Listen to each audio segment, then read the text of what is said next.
Hey guys, so this week I got to talk with Bill Patton from brainsports.coach. We covered a variety of topics from anxiety to visual training to how he became a writer of 7+ books. He put my worries at ease about not watching the ball at the moment of contact too. But stay tuned because as it turns out, it depends on your eye and hand dominance. He does a great job of breaking this down for us. So this podcast is honestly a passion project for me. It is really fun and all, but I would love to hear from you, especially if you have now listened to a few of the episodes. I'm a full-time tennis pro, and I'm recording these sometimes after a full day on court. It will be a treat to hear from our listeners. I really hope that you're enjoying the episode so far. Please remember to follow Vita Tennis on Facebook and Instagram, and you can email me at vitatennispodcast@gmail.com. Get ready to learn from one of the best out there only here at Vita Tennis. Here is my conversation with Bill.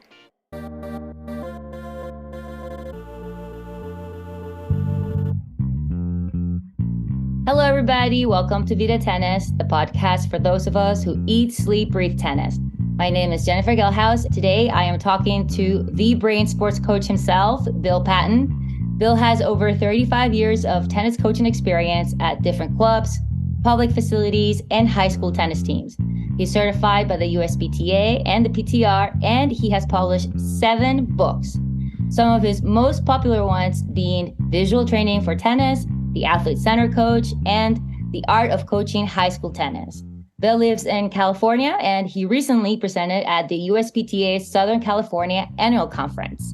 Welcome, Bill, to Vita Tennis. Thank you so much for being here today. Did I get all of that mostly right? It was mostly right. I'm actually no longer with the PTR at this time. So I might re-up with them again sometime, but I'm formerly certified by the PTR.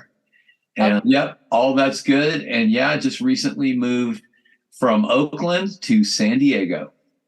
Nice. I love San Diego. It's so fun out there. So pretty. Beautiful.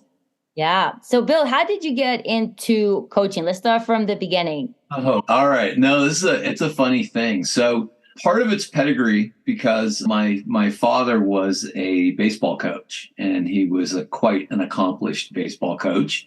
And when he had to stop coaching, it broke his heart, you know. So when I went into coaching, I kind of knew that I pretty much had to do it forever and ever. That if I was going to start coaching, I wasn't going to stop coaching because I saw what happened with him. But it's an interesting story, though, because it takes you back to a simpler age when people looked in the newspaper for a job, right? Mm-hmm. So this was something that used to happen. We used to read the newspaper, and there was the want ads. And so I saw a job to become the high school coach of my alma mater. And by the time I responded, they had already hired somebody. But I told my girlfriend, who's now my wife, that I was interested in that. She's, oh, I didn't know you were interested in coaching. I have a friend whose husband is a pro.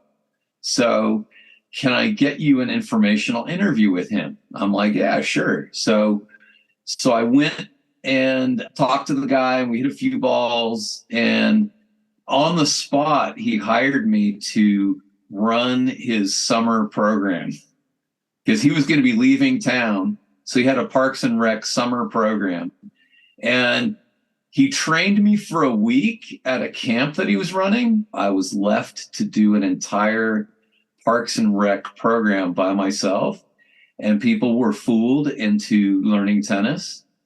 And a good friend of mine who I'll never forget, and he recently passed, said, you know what, Bill, I think you'd be a good coach. And so that's how that started. I mean, I was really kind of amazed at how little I knew and how easily people learned. Yeah. And was this right after college, or how old were you? No, I think I was 26 at that time. I had just sort of rededicated myself to playing more. So at 23, I decided that I was really going to play. I'd taken a pretty long hiatus and decided I was really going to play and start playing lots of tournaments and improving my game. So that was the precursor to becoming a coach.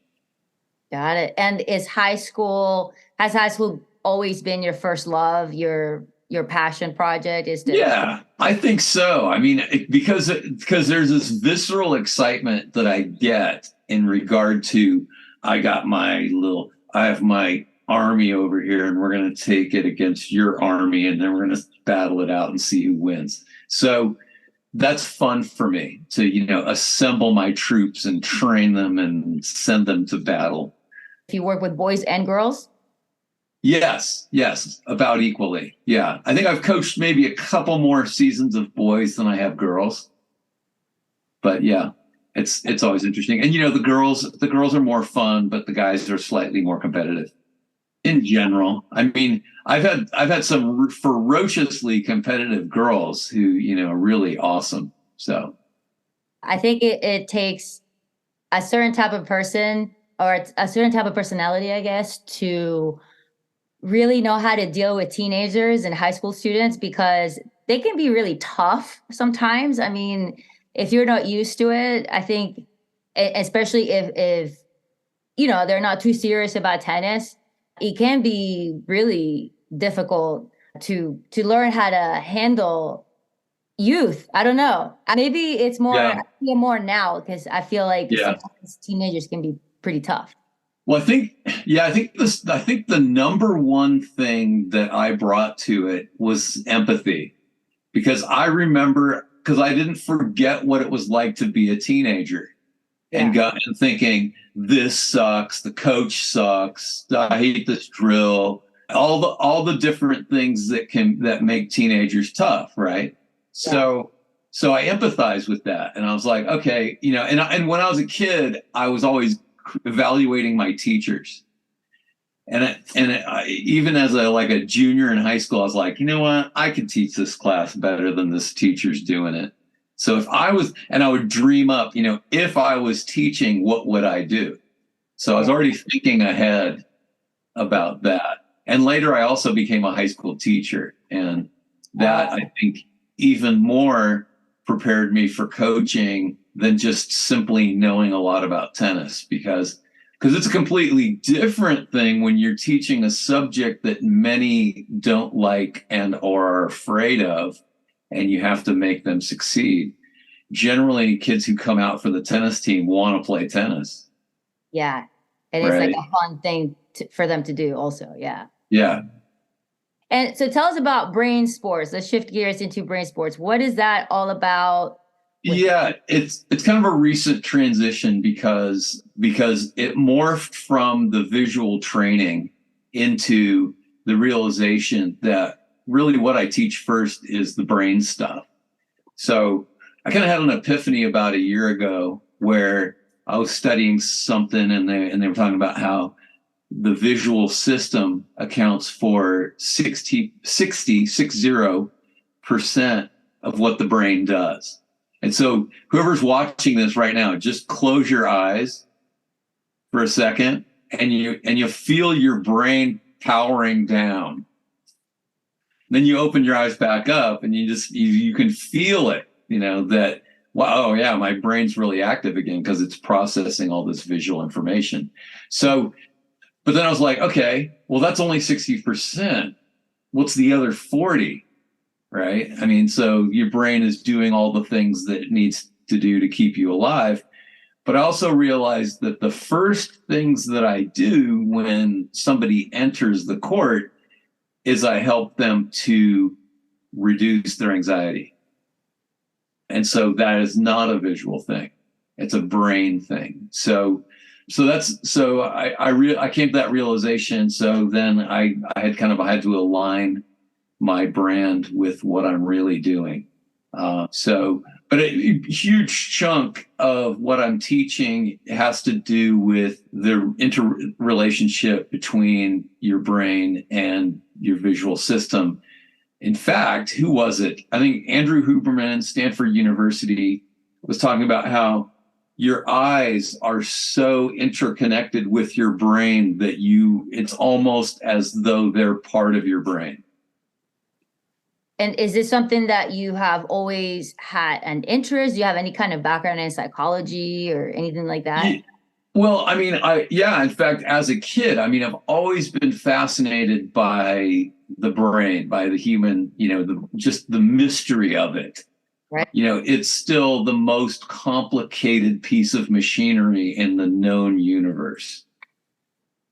And I think even early on, and this has been disproven, but they used to say you only use 10% of your brain. That's actually false, because you use all of your brain that you can use.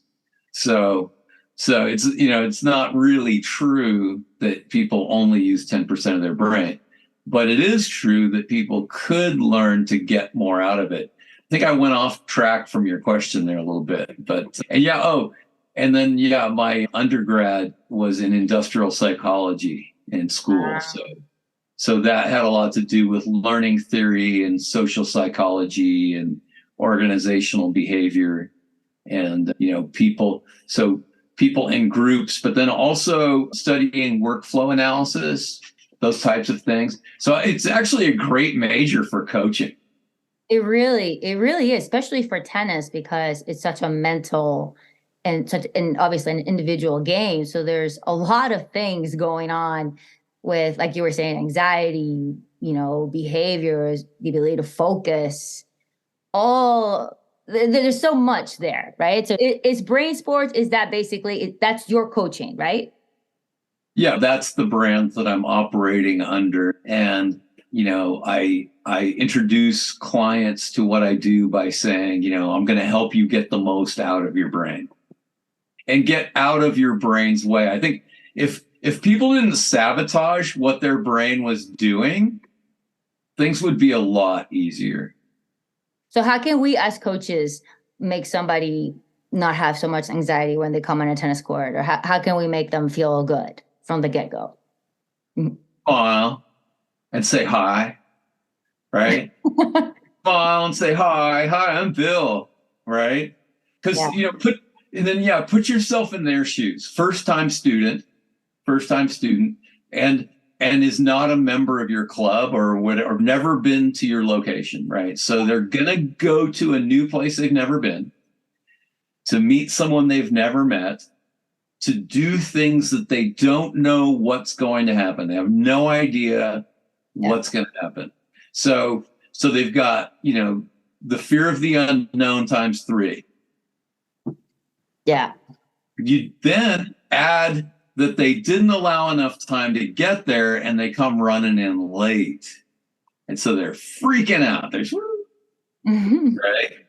right. So the first thing that you want to do, you definitely want to smile and say hello and welcome them in, right? Nice to meet you. Have that pleasant moment. How's your day going? Right. And I have this joke that I use, but I don't think too many people can use this because I've practiced it for so long. So I tell them this: remember, attendance is optional. Payment is mandatory. Yeah, no, and they laugh. Pretty much everybody laughs, right?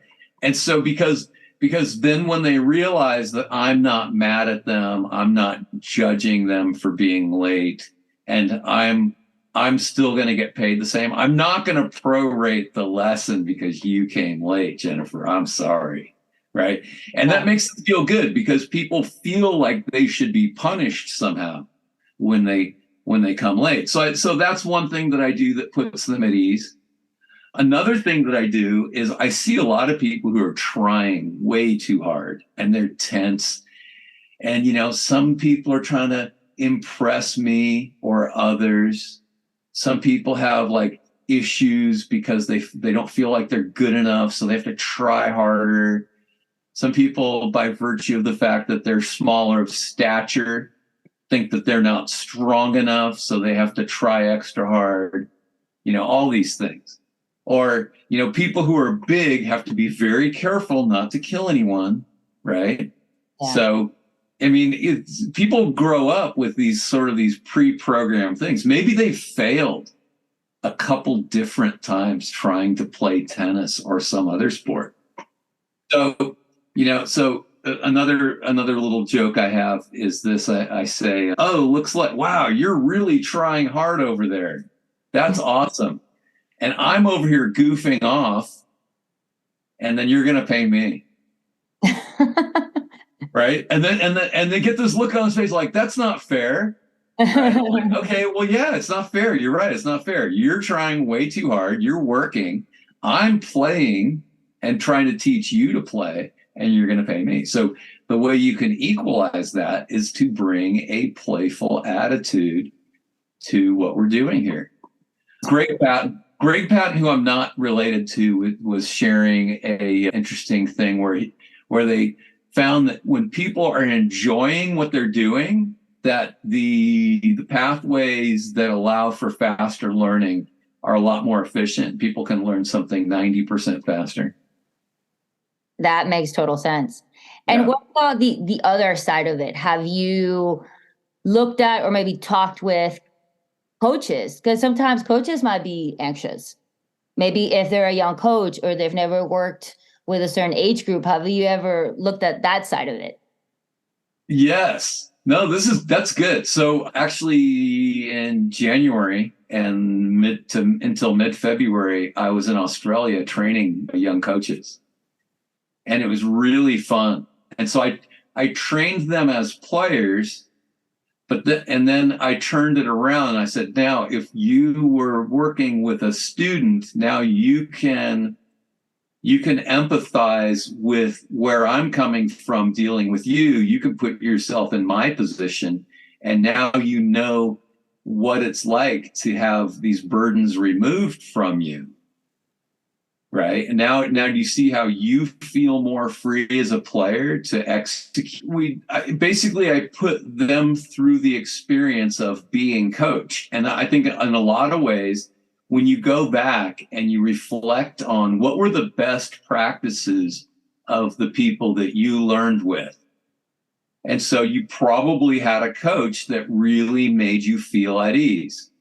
When a coach goes out of their way to gain your trust, then it's a different kind of a dynamic. I think, I trained them as players, and then I shared the principles of, okay, here's why you feel that way, because what I'm doing here is I'm creating a lower anxiety situation for you. And now, as you have shown mastery, now we go and we make things more difficult, and we continue to go to more difficult and challenging circumstances until there's a breakdown. And then when things break down, that's where you work. And, I'm sure anyone who's played any amount of tennis can relate to the fact to that feeling of you've played competently at a certain level, and then you go to a higher level of play, and now all of a sudden the ball's coming a lot faster with a wider variety of spins, and it's harder to get the ball past somebody. And so, it takes some time to adjust to that new challenge level.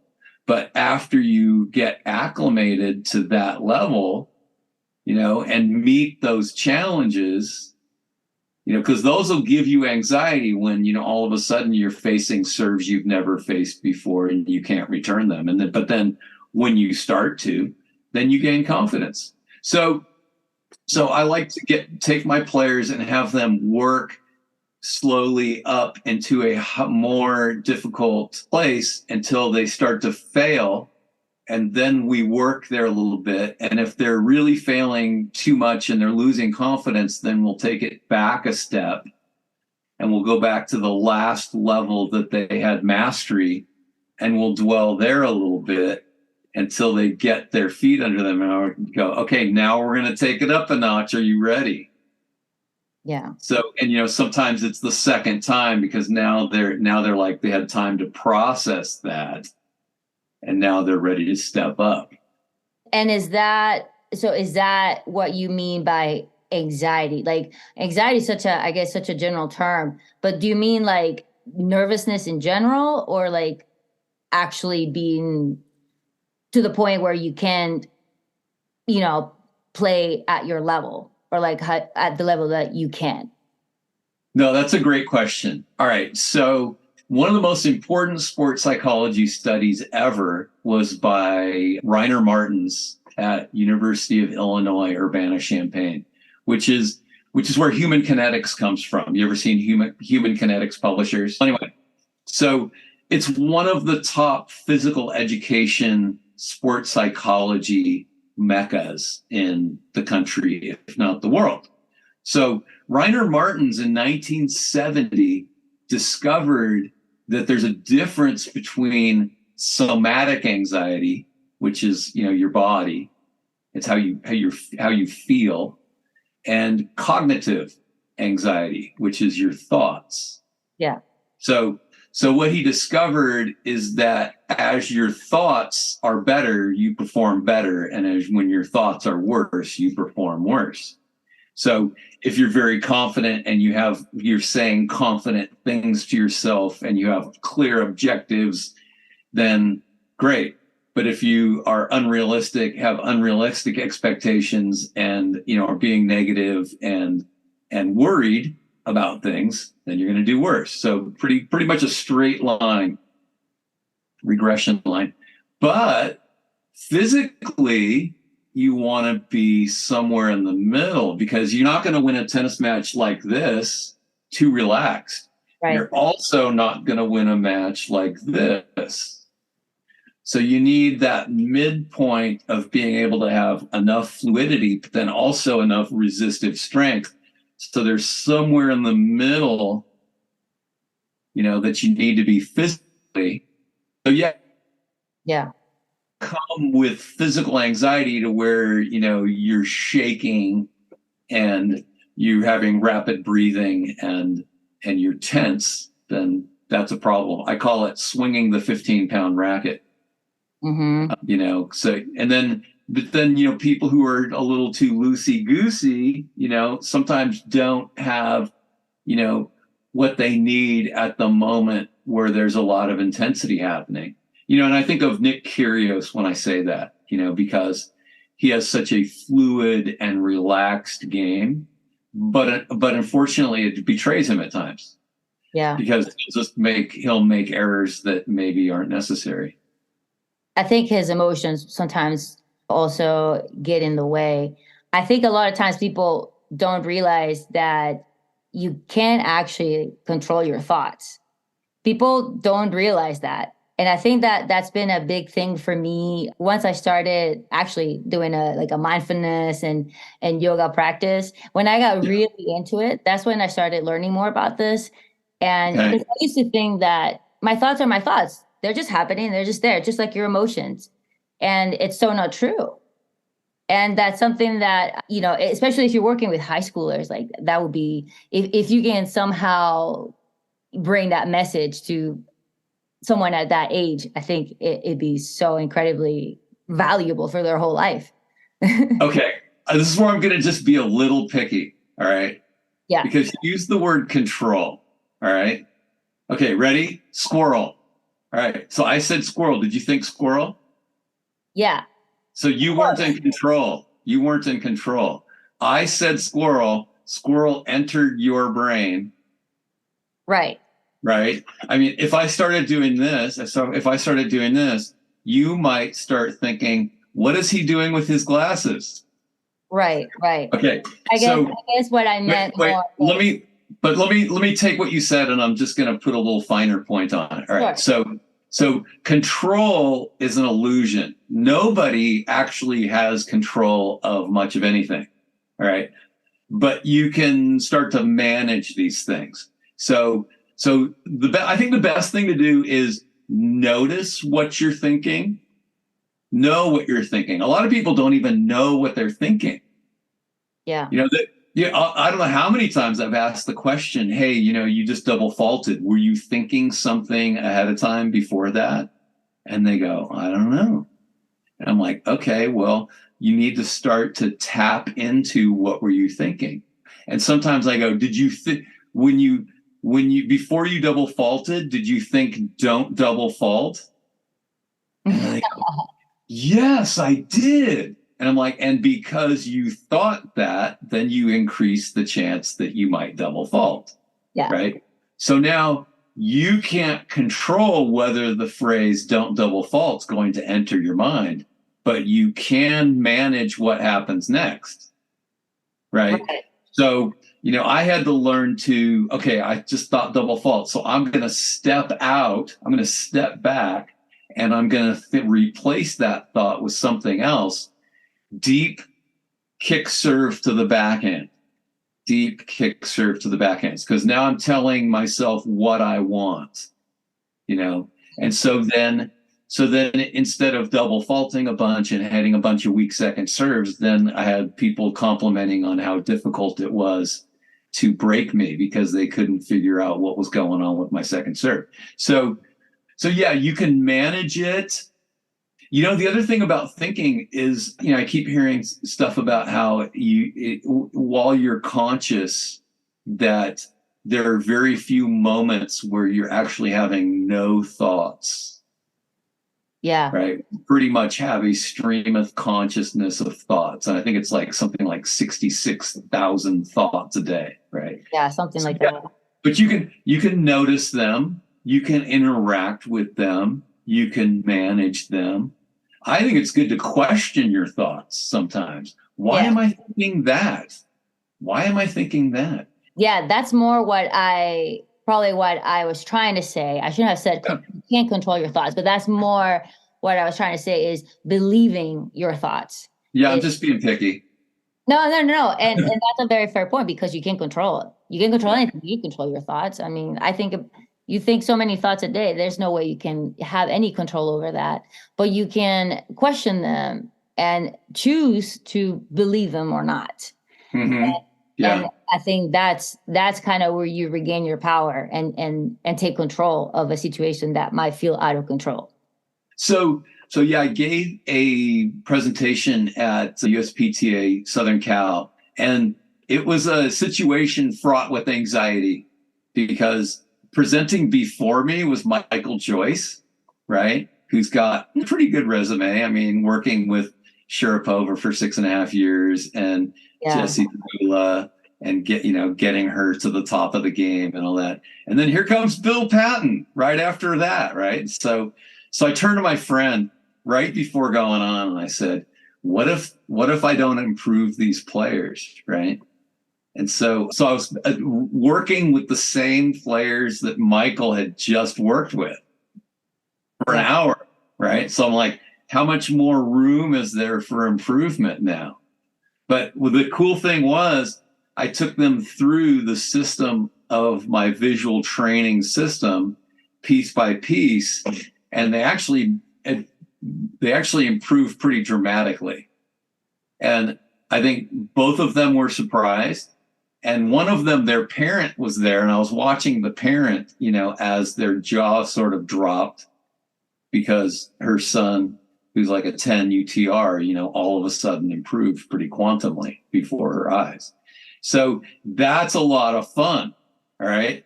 Now, I think I baited the hook pretty well there. Now I'm going to tell you what it is. So, and the interesting thing here is, I mean, because of the time we have, I don't have time to give the entire presentation. Of course. But I will start with the most important thing. And the analogy I like to use is, how do you diagnose your car if your car doesn't start, right? So you put the key in and you turn it and nothing happens. Nothing happens. And so a lot of people know that there's a good chance you've got a dead battery. Mm-hmm. That's where you start. You start with the dead battery. I mean, if it doesn't turn over at all, you're not out. You might be out of gas too, but you don't know if it doesn't turn over. But then if it goes right and nothing happens, you might be out of gas. Mm-hmm. Right. But if it's on the middle and it's still not doing it, then it's something else. Right. So you have to take the things in order. All right. Now, there are a couple of phases in the visual system. and there's nothing finite about them. So there's a big mistake would be to try to chop these up into pieces and try to act like somebody who knows when one thing transitions into the other. I have no idea, right? But here's where I work. All right, number one, see the ball coming out of the opponent's racket. That's the beginning. That's the battery. Okay. And nearly 100% of players who come to me for the first time are not doing it. And I say nearly 100% because I think it's 100%, but I might have forgotten one person. So this is like players up to, 5.0, 5.5 level players, right? And this kid who was a 10.0 UTR wasn't seeing the ball coming out of the opponent's racket. Okay. So when you pay full attention to the ball coming out of the racket, then your brain gathers gigabits of information, and then your decision making is improved. You can read the shot so much better if you're paying full attention at that moment. But if you're going to try to pick the ball up in its flight later, you've actually missed the moment that will determine so much about the flight of the ball, right? The swing path leading up to the ball, right? The angle of the racket at contact, where in the strings the ball was hit, the relative amount of spin coming off, right? So there's so many different things that you can read if you're paying full attention at that moment.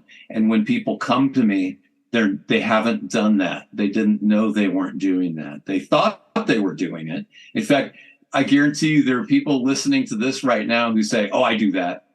But then if we challenge them and they go back and do it, then I'm guessing at least 90% of them are not doing it. So after I got done with my talk, I was talking with Michael Joyce, and Michael said he really liked to talk, but he said, you know what? That's something Agassi told me. So Michael was hitting with Agassi, and then Agassi was kind of giving him some advice on how to play better.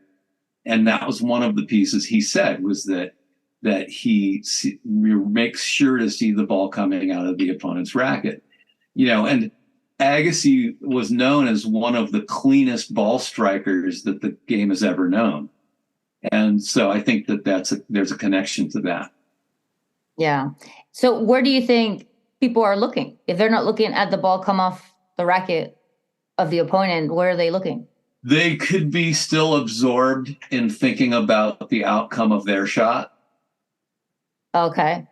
They could still be thinking, oh, I didn't hit that as cleanly as I wanted to, right? Or they just habitually pick up the ball sometime after the hit. So their eyes are looking over there, maybe, right? Their eyes are directed in that direction, but their attention is not directed completely at the interaction with the ball and the racket. Mm-hmm. And what about watching the ball at the moment that you hit it? Because I've always heard, and of course we always tell people, watch the ball. And I actually, one time I was having somebody take pictures of me hitting a ball for something I was doing. This was years ago when I first started coaching. And funny enough, I'm looking at pictures of myself and I'm never looking at the freaking ball and I'm hitting it. Like, not even close. Okay, well, don't be angry. Don't be angry. And here's why. So were you looking ahead of contact? Yes. Okay, I'm going to explain why. So this is good. That's awesome. I'm glad you do that. And now see, you're mad at yourself because you were told that you have to have your eyes at contact. Mm-hmm. Okay, and I'll get into that later. That's a little further along in the process.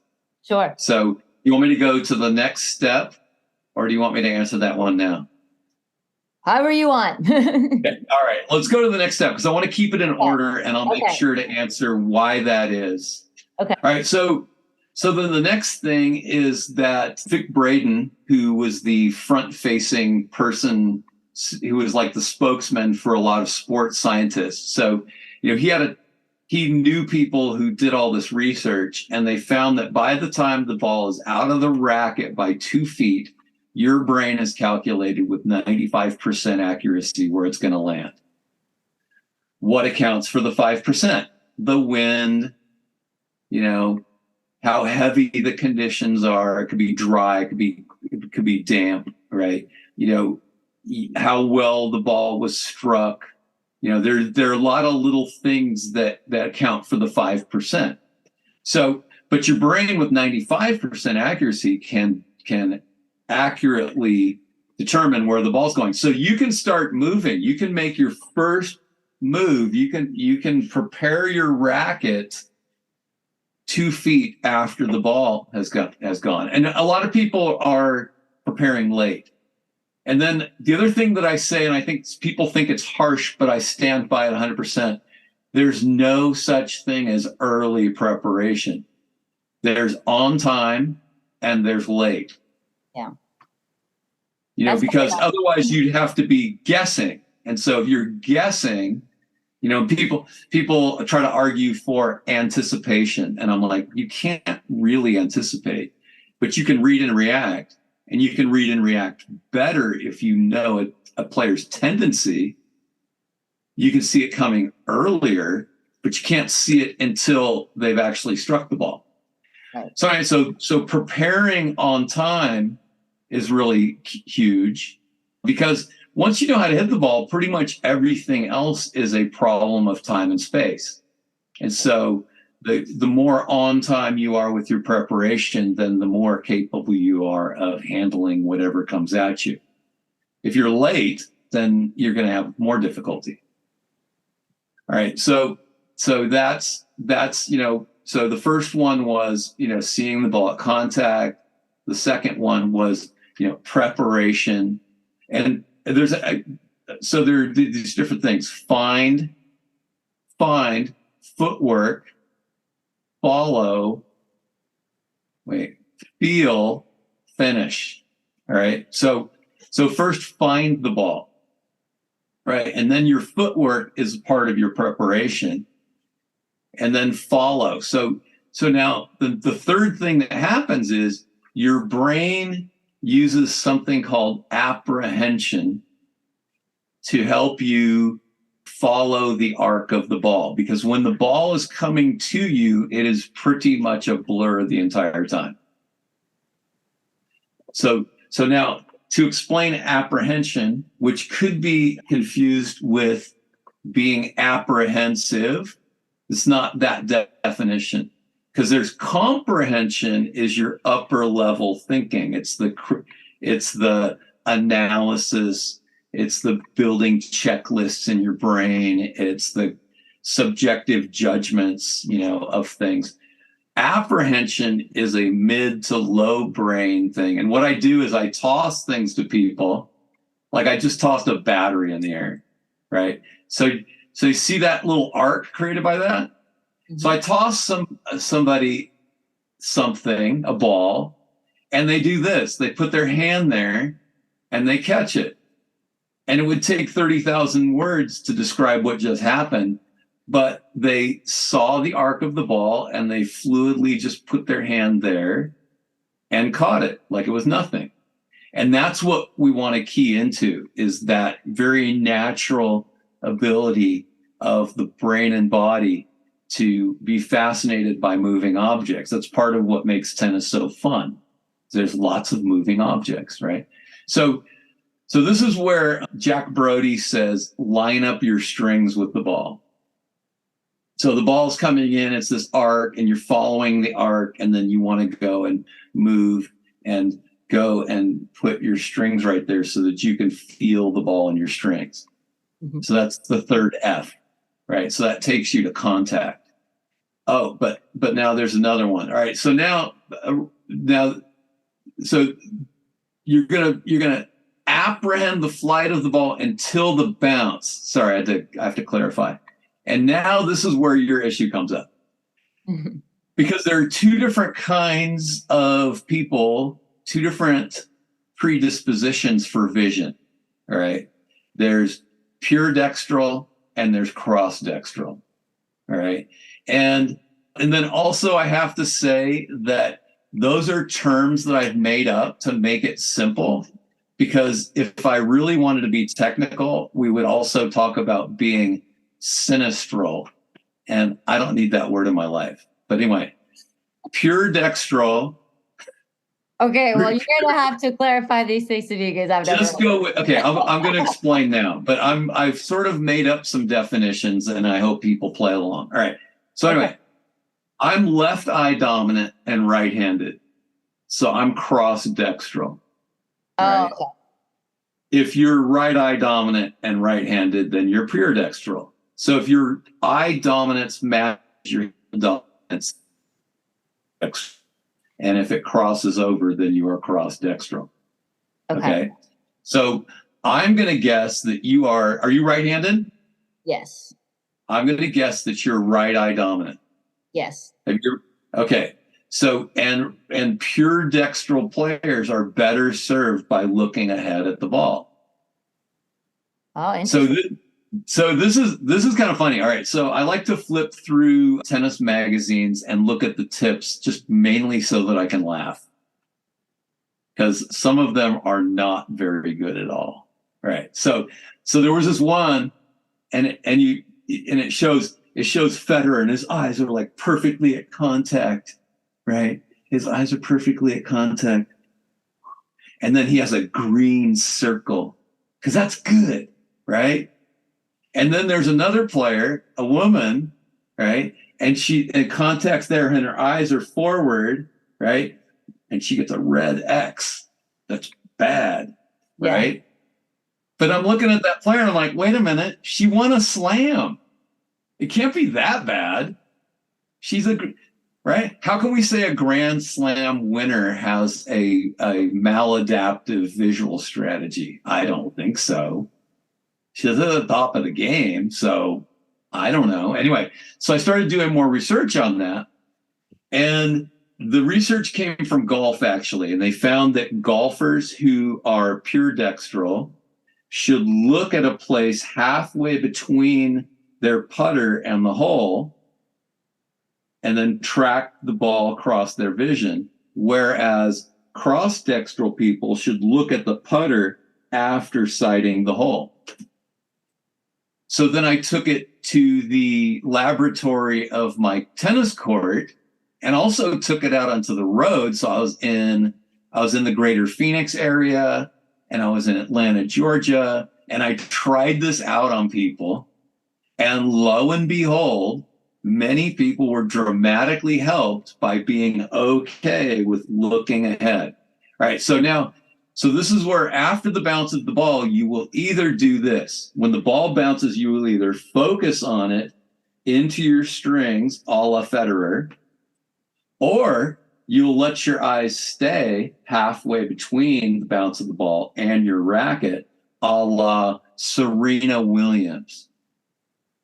Yeah. She was pretty good. Serena was pretty good. So you're like Serena, Jennifer.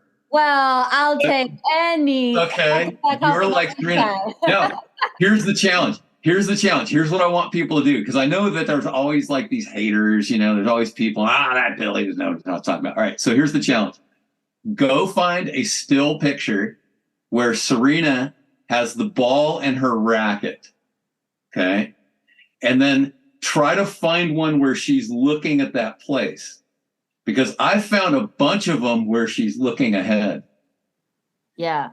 It's so funny because when I saw these pictures of myself, I'm like, first of all, I don't think I was ever told by a coach where to look. Like it wasn't even a thought in my head of where I'm looking. I was training. I train a million things, technique, strategy, whatever. But I was never told where to look. You just look. Right. You don't think about it, right? And when I saw these pictures, I was like, "Oh my gosh, I can't believe I'm doing that. That's terrible." And that was around the time where the Billie Jean King eye coach thing came out, right? Yes. And then people were like, "You need to be using this, because you need to be looking at the ball at contact." And I was like, "Okay, Well, What about I that? love Billie Jean King's I Coach, right? Yeah. And it's fine to train people to do like that. That's Yeah. good. But now go on my YouTube or search this, put why doing not like Federer could be the best thing for you on my YouTube, brainsports.coach. And so I was in Alabama. Now, when I present, I like to work with players I've never worked with before, because then you really prove your stuff. Does it work or not work? Can you teach somebody you've never met? Right.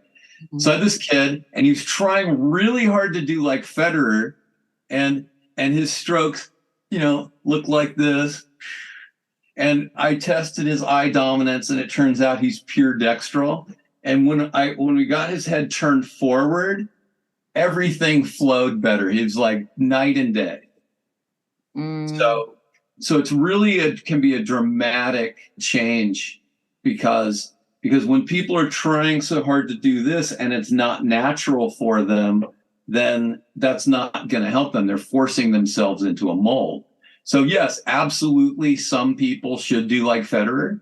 I'm cross-dextral. I do like Federer. Yeah. But I found that there are people who aren't like me.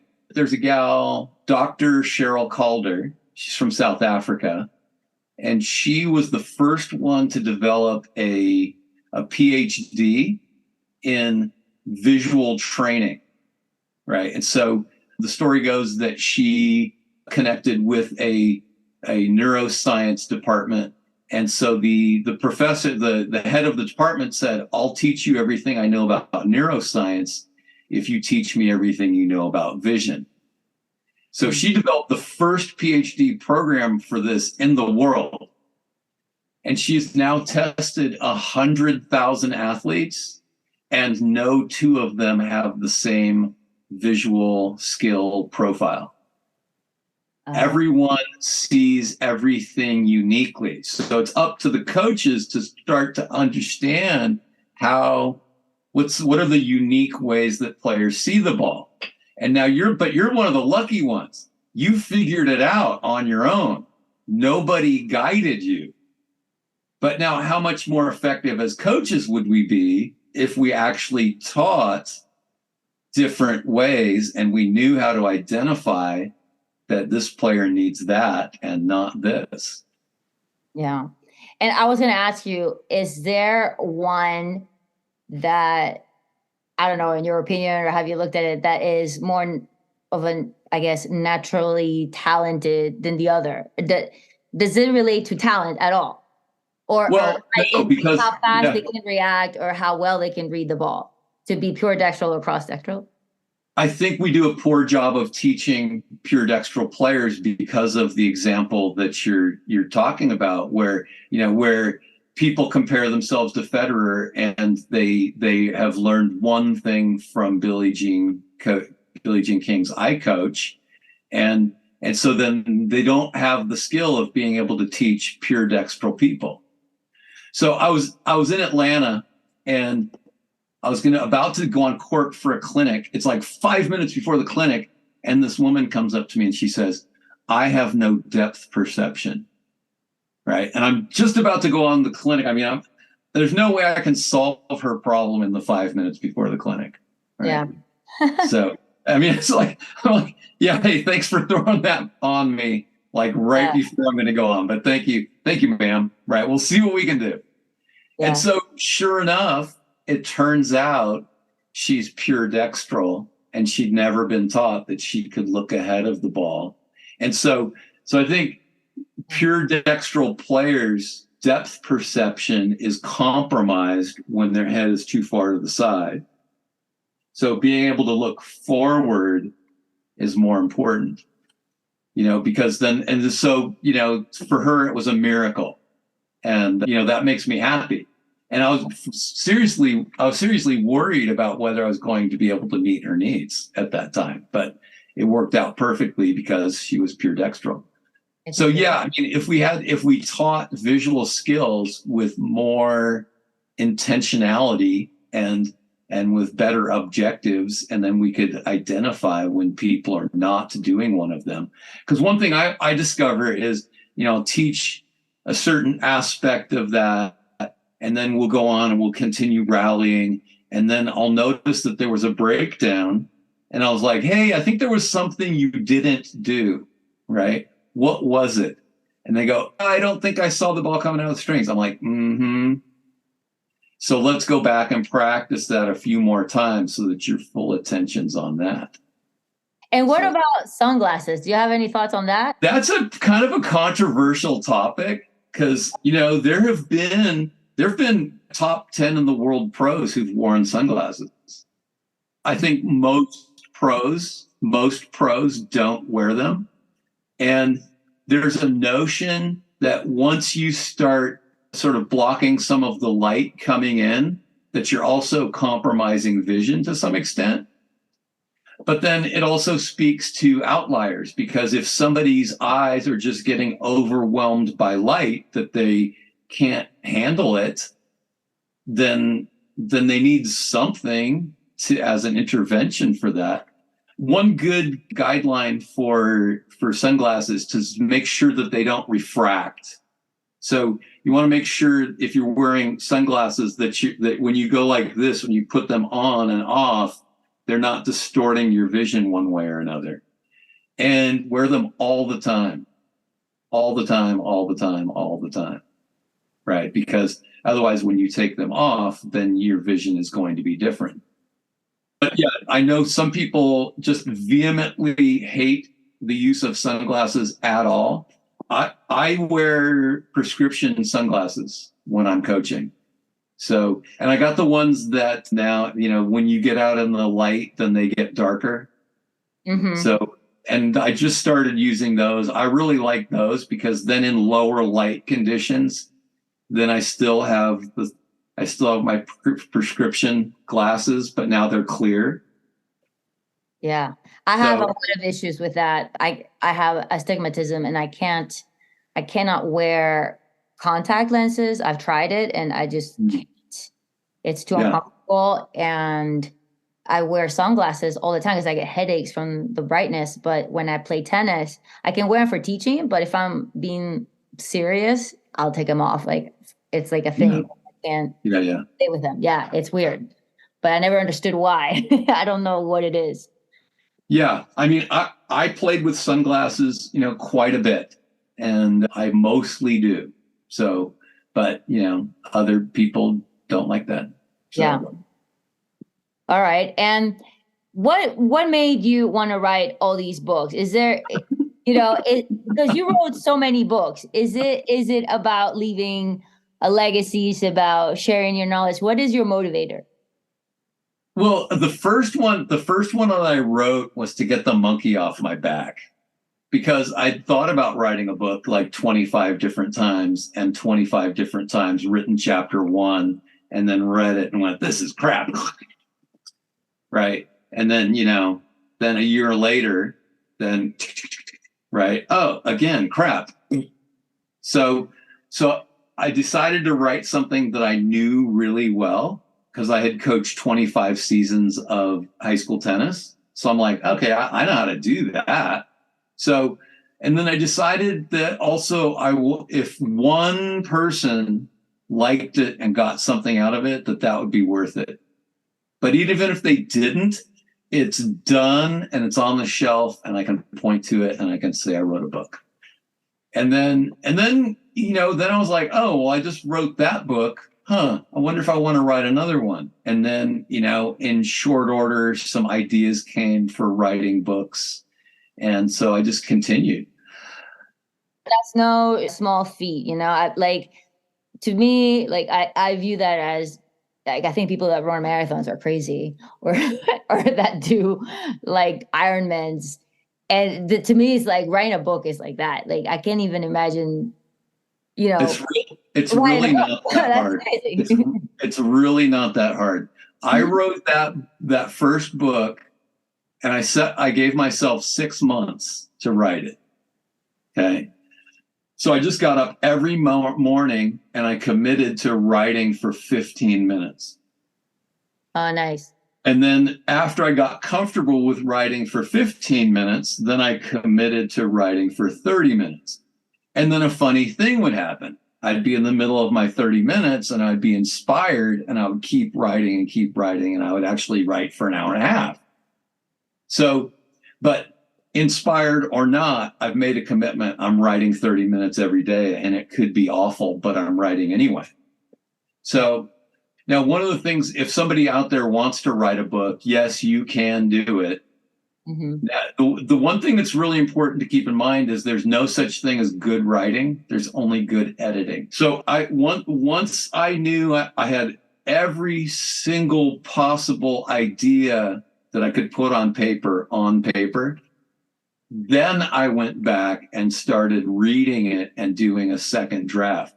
So don't read what you have written, because you'll do what I did 25 times. You go, this is crap, and you'll crumple it up and you'll throw it out, right? So just keep writing and writing and writing and writing and writing and writing and writing and repeat yourself and say it in a different way and do, and just exhaust all of your ideas, right? Or some people are more organized than me. They write an outline. But, if you're that good that you can write an outline, then wow, it's going to be even more easy. So then I went back and I wrote a second draft, and, probably 30% of it went on the cutting room floor. And then I got more ideas. So now I'm writing more. I'm like, oh, I guess I didn't talk about this. I thought I did, but I didn't. So then now the second time through, you're like, okay, I forgot some stuff. Put that in there. And then a third time. Yeah. And then, then what you do, then you hire a professional editor to go through it. So, you put it through spell check and grammar check on your computer, but then you still need to go and get a professional editor to make sure that flow of ideas is really working. So I wrote The Art of Coaching High School Tennis. Then I wrote Play Sports Right Your Way, which is a kid's book. Then I wrote Top 5 Strategies for Winning Tennis. Then I wrote Visual Training for Tennis, the first edition. Then I wrote The Athlete-Centered Coach. Then I edited an interview that I did with Torben Ulrich. And then Tennis Strategy 101 is the latest published book. And right now I'm working on a book that is designed to help players improve their net game. So I'm not going to give the title of that just yet, but I have a good working title, and that's very near completion. So, we're going to get net visitors to become net regulars, to become net controllers, to become net dominators. Awesome. And Bill, before you go, I always ask this, is what is or what has been the grand slam moment of your tennis life and the double bagel moment of your tennis life? the double bagel. Let's go double bagel first. Okay. So I'm going to do a true double bagel. I'm going to give you one bagel and then another. All right. So I went back to college at the age of 23 and I turned in my first essay and I got a D-. Oh. and then I went and talked to the professor, and then I got my next paper back and it was a C-. Okay. But then by the end, I was writing A papers. So what a great patient teacher that was. Okay. When I first started into tournament play, I lost first round pretty convincingly 4 straight times before finally winning a match.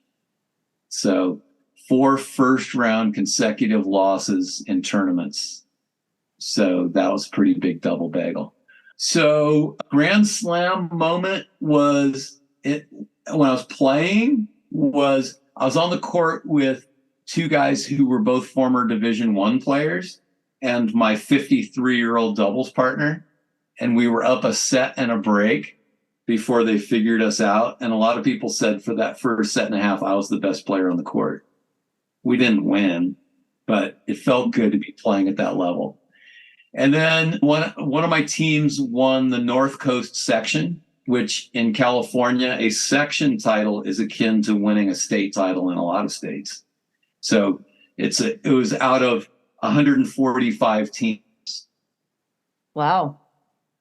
It was a really big moment. It was very dramatic because we came from 3 matches to 1 down to win the final 3 matches and win in the finals. It was pretty crazy. That's awesome. There's always some drama when it comes to team sports, and tennis is no exception, but it's always so fun and so rewarding when you get that win. Bill, how can people find you if they want to reach out to you, talk to you, ask you questions about visual training, brain sports, whatever it is? Yeah, I mean, I'd love to come to people's, come to your convention, speak at your convention, or, to your high school group or club, do special clinics and all that. We can do that. It's, it's really awesome when you see that quantum improvement. But my website is brainsports.coach. You can email me at infinitevisioncoach@gmail.com. And my cell phone is 619-736. Wait, don't laugh. 619-736-8975. All if right. I'm answering, I must want to talk about tennis. You're crazy. You're going to give your phone out like that. Yeah, I can block spam callers if I have to. You already get enough of that, I'm sure. Yep. Unlikely calls. Awesome. Okay. Well, thank you so much, Bill. Thank you for being with Jennifer. us. That hour went by too fast. And it was a pleasure. Thank you so much. Thank you so much for listening to Vida Tennis. If you want to learn more about Bill and his trainings, make sure to visit his website or follow brainsports.coach on social media. As usual, you can find all the links in the show notes. If you would like to support the podcast, please leave us a review or share our content on social media or with someone who you think will enjoy listening to these conversations. Thanks for listening, and until next time.